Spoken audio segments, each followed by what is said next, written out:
Hi everyone. In this video we're going to be talking about food safety management systems, and that's exactly what it sounds like it is. It's making sure that you have a plan to make sure that people don't get sick from eating food in your location. So we're going to go over what these food safety management systems involve and some specific types of those food safety management systems. So any good food service location is going to have a food safety management system. They vary greatly in the amount of detail, but it's important to have a plan in place. So if you're building your own, we're going to go over exactly what this plan needs to entail. The first thing you need to have is a personal hygiene plan. And what this means is that you have a plan that you are teaching to your staff on how to handle things like illness, personal hygiene, things like hand washing, when to shower, uniform management, all of those different things. So a personal hygiene plan just means that you're communicating to your staff what your expectations are for how they care for themselves coming into the restaurant and a little bit outside as well. The next thing you need to have is a food safety training plan. And this is a plan that includes training for your managers on how to deal with employees and what they're doing, and also a plan for the employees themselves to make sure that they're following any food safety guidelines that you need to have in place for the foods that are specific to your location. So next you want to have a plan for selecting your suppliers, and they have to be approved reputable suppliers. And we talked about what suppliers need to have in the purchasing, receiving, and storage section of the videos. But you need to make sure that you're selecting suppliers that have been inspected and that are following all the guidelines that the FDA puts out. You also want to have a quality control plan, and what this means is just making sure that the food that you serve is high quality according to food safety, and also it helps with making sure that your customers want to come back to your location. But making sure that you have a system for ensuring that your products are coming out in a consistent way is only going to help with the type of business that you're doing. You also want to have a very detailed plan for when, where, and how to clean and sanitize anything in your location. We're going to go over more what the specific guidelines for every restaurant are in the Part 10 video, but it's important to make sure that you have a very standardized plan for how all these processes are carried out that you can communicate easily to your employees. You want to make sure that you have SOPs, or standard operating procedures. These should be made for every single menu item that you have, from the time that it comes in the back door to the time that it gets to the table. It needs to include cleaning and sanitizing procedures. It needs to include things like your temperatures that things should be cooked to, and the ways in which these foods should be stored or reheated. It's really important to make sure that all of this is consistent so that every single employee that prepares this particular menu item is done correctly, and you want to make sure that every employee is doing things in the same way. This goes back to the quality control issue as well. If everybody is doing things in the same way, it means that customers know exactly what to expect when they walk into the door of your location. A lot of chain locations will have these standardized and printed booklets to give to your employees, but you can create this if you have a locally owned restaurant as well. It's important to make sure that all of your different menu items are very carefully prescribed with exactly how they are to be made. It also helps out with consistency that every customer will know what to expect when they come. You need to have a plan for facility and equipment maintenance as well. This means making sure that things like your ice machines and hoods are cleaned regularly, and possibly having a maintenance schedule where technicians come in to work on your equipment. You want to make sure that everything is well maintained, because if it's not, it can end up breaking quicker, or it might not be working properly in things like refrigeration or holding equipment, and temperatures might not be what they should be. Finally, you want to make sure that you have a pest control plan. This is really important because once pests have gained access to your location, it's almost too late to do anything about it. You need to be proactive with making sure that you have a pest control operator that comes in and is able to make sure that pests don't have access to your location. All pest control treatment should be done by a licensed pest control operator so that everything that you're using is approved for food service use and approved locally. It's extremely important that nothing that you use is purchased in retail locations or that you're applying it yourself.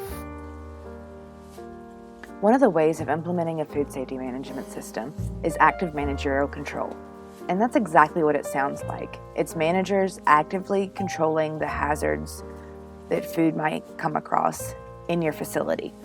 So it pretty much means that you're being proactive about making sure that people don't get sick from your food instead of reactive once people actually get sick from your food. The way that you do that is that you try to control the 5 risk factors that can cause foodborne illness or injury. So we're going to review what these are. These 5 risk factors are things that you've heard before in earlier videos, but we're going to go over what those are.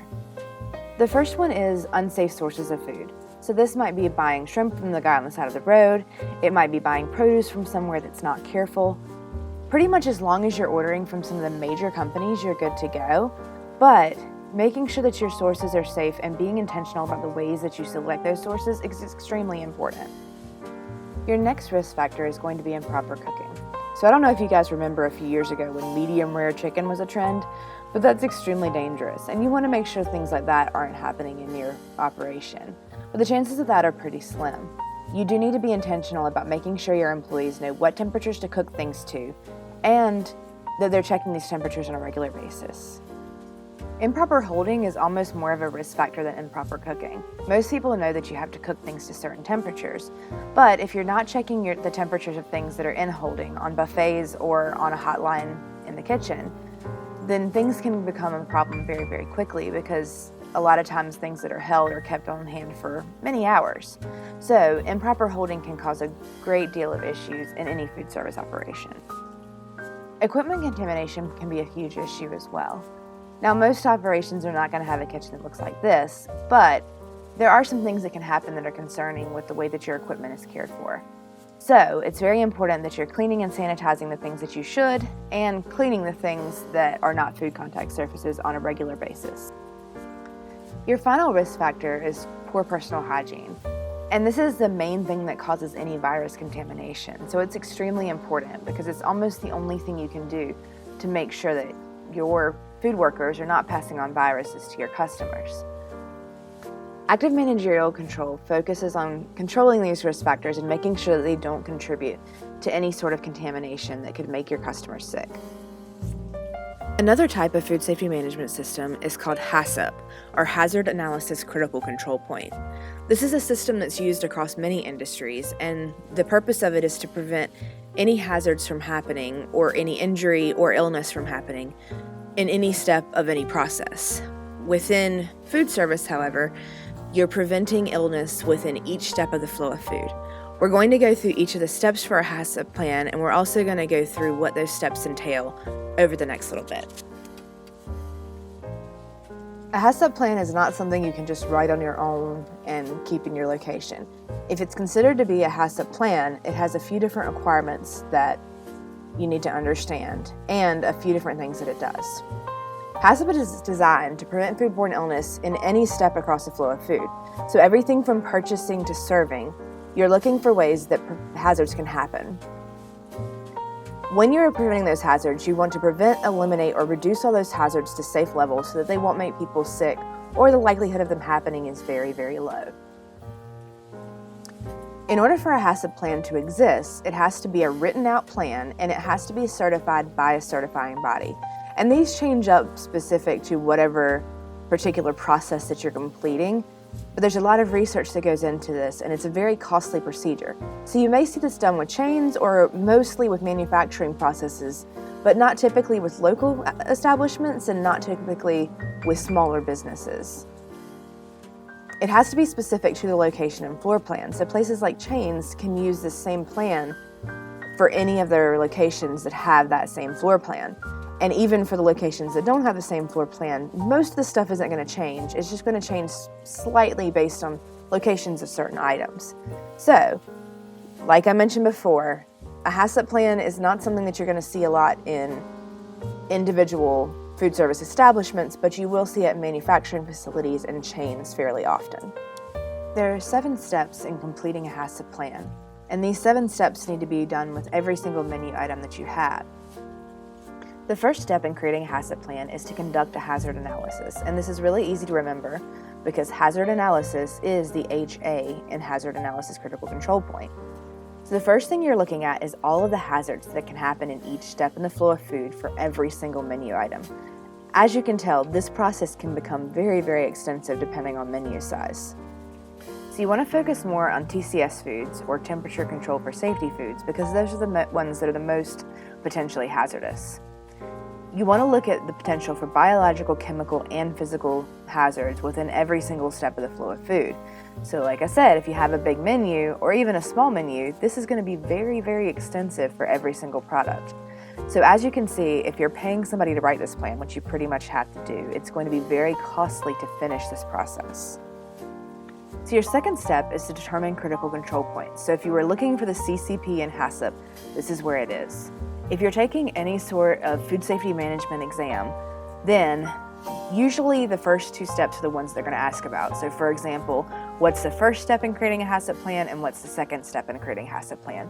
Most of the questions having to do with later areas are going to be things like, which step in the HACCP plan is this particular action? So those are more application-based questions. But the great part about it is step 1 and 2 are related directly to the HA and the CCP, so the hazard analysis and the critical control point. So what you're focusing on within this section is the areas where the most issues can happen. If there's not a whole lot of risk, then you're not going to hone in on those issues within this step. The other thing that you want to look in with this particular process is that this is where you yourself can prevent the issues. So this isn't preventing your supplier from having problems, it's not preventing your customer from having problems, it's making sure that you yourself as management or as a food service facility are doing everything that you can to prevent someone from getting sick. The third step in the HACCP plan is to establish critical limits. So what this looks like usually is looking at minimum and maximum limits. You're pretty much playing a numbers game with minimizing risk as much as possible with those numbers. Typically for food safety, this is going to be things like time and temperature. So what temperatures you need to cook things to, or store things at, or hold things at, and what lengths of time those things are appropriate for. So for example, the guidelines we've looked at earlier, like keeping TCS food around for no longer than 7 days. Other types of limits you might be looking at are things like concentration levels of sanitation, what levels of additives are allowed, or generally the types of things that you can add in food or have around food that are considered to be safe. Step 4 is going to be how you monitor the things that you need to measure in step 3. So it's how and when you will check and record levels. Generally, you're looking at things like temperatures or amounts of time, and often it's going to involve labeling of some sort, just so that you don't have one person starting a process and one person finishing it and not being clear on exactly what needs to happen in those stages. The fifth step in creating a HACCP plan is to look at your corrective actions. This is pretty much what to do if any of your critical limits are not met. Sometimes the corrective action is to cook it more or cook it for a little longer. Sometimes you're just throwing something away because there's nothing you can do. Sometimes it might be heating things back up to a higher temperature. But the goal is to make sure that you fix any problems that are happening before the customer gets the food, so that you're not having to solve bigger problems later on. The goal of an entire HACCP plan is to be proactive instead of being reactive. The sixth step in the process is to verify if the whole system is working. You can look at the logs, and so that's going to help you a lot in noting whether or not your standard operating procedures are correct. So for example, if your standard operating procedures say to cook a chicken breast on each side for 6 minutes, and you realize that you're doing that and the temperatures are not reaching that, you might need to change your standard operating procedures to where it says to cook them for 7 minutes each side. So it's pretty much confirming that your standard operating procedures are correct, and if they're not, fixing it a little bit. Another way to verify if it's working is, are customers getting sick? Do you have a lot of complaints? This is going to tell you whether or not your plan is efficient and whether or not it's working for you and for the customers.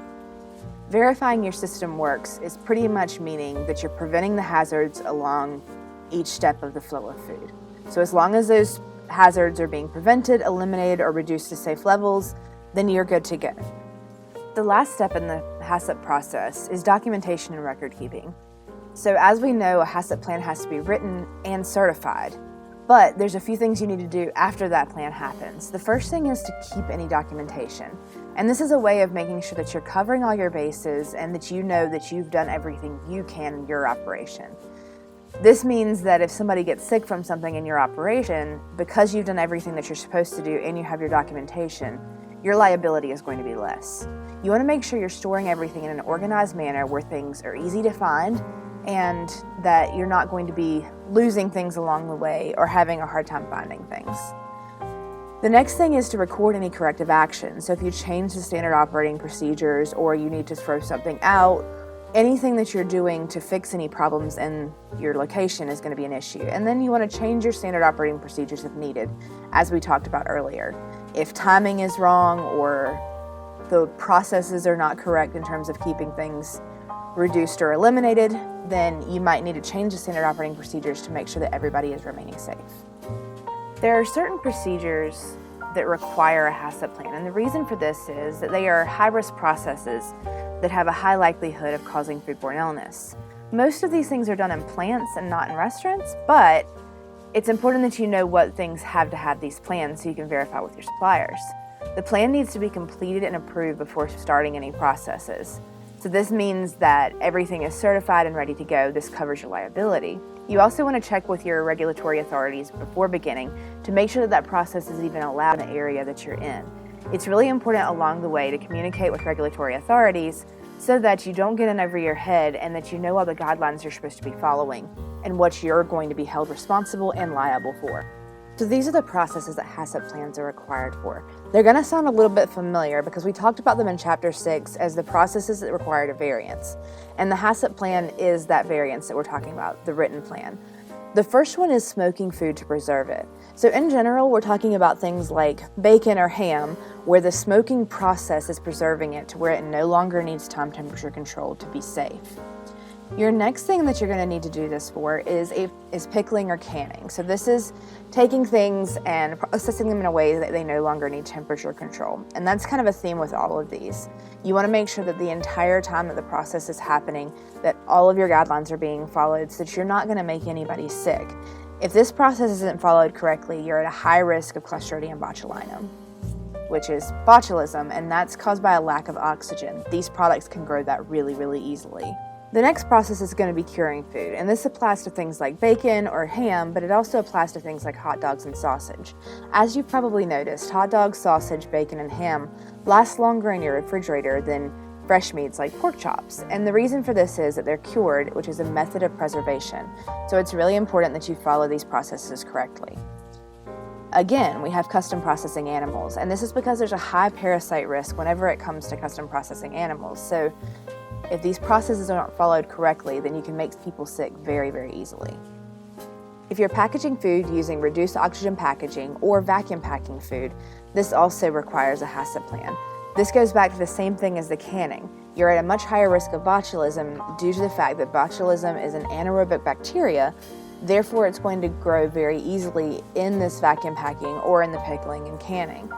So you have to follow procedures very, very carefully to make sure that you're not introducing any bacterial risk throughout that process.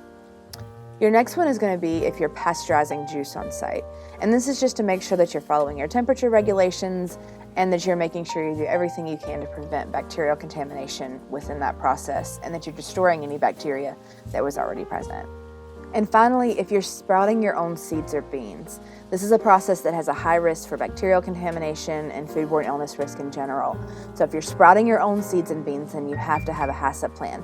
This doesn't mean you have to have one if you're just offering them for sale. So if you're buying your sprouted seeds or beans from another location, you don't have to have a HACCP plan. But if you're buying from that location, it's your responsibility to confirm, since they're your supplier, that they are following HACCP procedures in their production methods. Thanks for joining us in this description of food safety management systems.